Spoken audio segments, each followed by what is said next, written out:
E ontem à noite, gente, a juíza do Tribunal de Justiça do Distrito Federal, Thaís Araújo Correia, determinou que o PSDB faça uma nova eleição para eleger membros da Executiva Nacional. O partido afirma que o atual presidente da sigla, o governador do Rio Grande do Sul, Eduardo Leite, permanece no cargo até a nova convenção e desmentiu que a atual executiva foi afastada. Assunto para o Yuri Pita, que tem a repercussão deste caso. Yuri, o governador gaúcho já está com enorme de um problema lá no estado dele, com essa quantidade de chuvas, um monte de cidade em estado de calamidade, ainda teve que lidar com esse imbróglio envolvendo aí a executiva do PSDB, mas ficou um pouquinho confuso para mim, ele foi afastado da presidência do partido ou não? Então, o entendimento é que não exatamente, Raquel. Eu ia brincar contigo antes, né? Embora o Rio Grande do Sul está vivendo essa situação tão dramática, mas, de fato, como presidente do partido, de um partido rachado, PSDB rachado é quase um pleonasmo. Mas por que eu disse que o entendimento é de que não exatamente Eduardo Leite foi afastado? Porque já há uma convenção marcada para o mês de novembro, a Convenção Nacional, e está ocorrendo um processo de convenções municipais nos meses de agosto e setembro e estaduais em outubro. E qual é o entendimento de aliados de Eduardo Leite, como, por exemplo, o ex-presidente do partido e deputado federal, Aécio Neves, que foi uma das principais figuras num evento recente que o PSDB fez em Brasília, que a decisão é inócua justamente porque já está marcada e que ele vai poder ficar, Eduardo Leite, interinamente na presidência do partido até estas convenções serem concluídas. Também falei com o atual tesoureiro do partido, o prefeito de Santo André, Paulo Serra, que falou que outro aspecto importante, que se fosse para serem revistas todas as decisões da Comissão Executiva Nacional anterior a Eduardo Leite, quando o partido ainda era presidido por Bruno Araújo, isso poderia afetar todas as decisões relacionadas ao financiamento das campanhas do PSDB em 2022. Imagine candidatos a deputado federal, estadual, governadores, inclusive os eleitos, mas também aqueles que não foram eleitos pelo PSDB, tendo que rever todos esses atos de despesas de campanha que já foram executados em 2022. Por isso, essa percepção de que a medida, o pedido apresentado pelo prefeito de São Bernardo do Campo, Orlando Morando, foi muito mais um pedido com um objetivo político do que um resultado prático para a direção do partido. Mas, bem ou mal, acaba expondo o PSDB ainda com esse racha, ainda tentando curar as cicatrizes daquele processo de prévias que culminou com nenhum candidato à presidência da República pela primeira vez, no caso do partido, e ainda tentando esse processo de reconstrução. Coloca as meninas para mim em tela, Carlinha, nossa Thaís Arbex, Clarice Oliveira. Thaís, você que trouxe essa notícia do afastamento do Eduardo Leite ontem à noite, agora afastamento que não é afastamento. Gente, esse PSDB, de se imaginar que é o PSDB de Fernando Henrique Cardoso. Conta para nós, Thaís.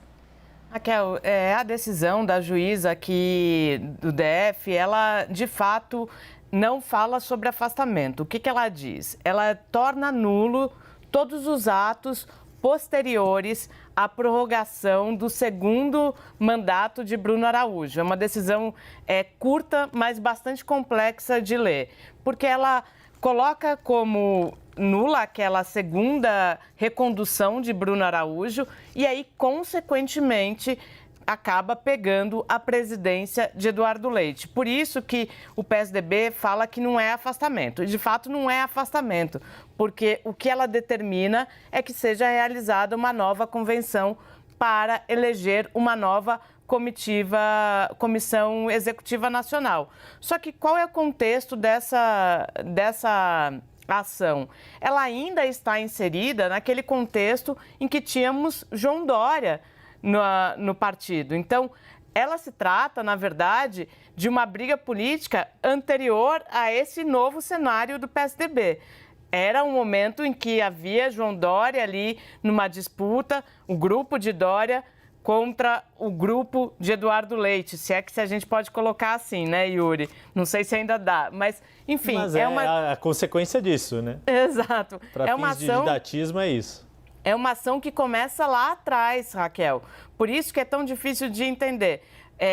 Orlando Morando vai à Justiça para dizer que a segunda renovação do mandato de Bruno Araújo, ela é ilegal porque o Estatuto do Partido só permite uma prorrogação por uma vez. E aí a juíza acata esse pedido de Orlando Morando, dizendo sim, está certo, o Estatuto diz isso mesmo, e, consequentemente, anula tudo que foi feito a partir de então, que era fevereiro, se eu não me engano, de 2022.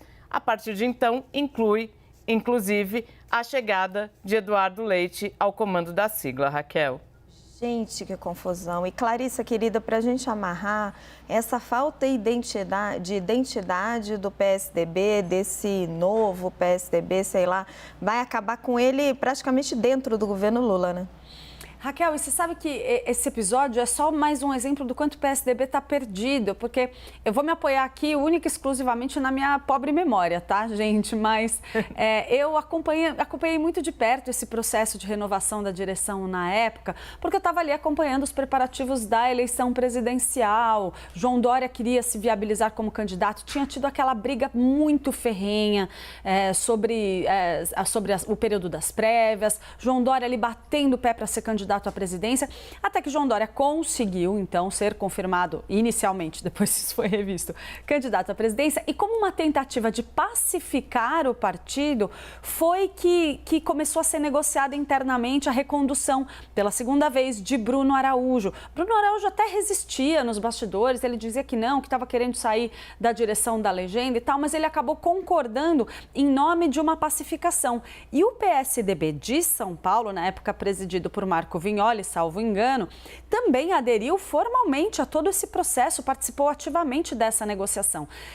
Salvo engano, o que tinha sido conversado na época, justamente para driblar essa questão estatutária, era uma renúncia coletiva da direção, de todas as direções, na verdade, que aí então forçaria a reconvocação de novos nomes ali para preencher esses cargos. Essa foi uma forma de operar, mas havia um consenso muito estabelecido naquela época desse movimento. Então, para você ver, do jeito que o partido vai, eles vão ter dificuldade, mais uma vez, de apresentar um nome para a presidência da República. Acrescentar um negocinho rápido, Bem Raquel. rapidinho, Yuri, que a gente está com o tempo estourado. É que é importante o que a Clarissa lembra desse acordo, justamente porque o próprio Orlando Morando fazia parte dessa executiva que foi reconduzida. Gente do céu, que confusão, que confusão. A gente volta a falar desse assunto.